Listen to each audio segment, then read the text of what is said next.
Aside sa blocking, pwede tayong mag-parrying. Kung ang blocking ay nag-absorb ka ng pwersa niya, ang parrying naman,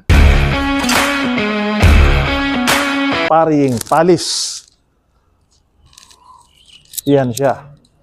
So ito naman ay ginagawa pagka mas lakas sa yung attacker. Halimbawa kay attacker, pag nag-block kasi siya, pwedeng mag-fail yung block niya kasi mas malakas ako.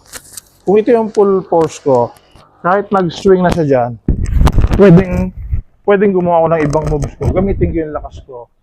So kung ganyan ang sukat mo sa kanya, tapos ako yung attacker, ganito kalaki, much better na i-ano mo lang yung pwersa niya, ipapari mo lang. Yan.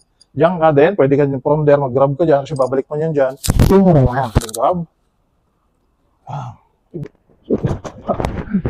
Tatandaan mo dito sa parrying, importante dito yung putol. Saksak, labas ka dun sa line of attack niya. Then, i-guide mo ito palayo. Siyempre, babalik yan kasi paikot lang naman yan. Then, perform joint manipulation through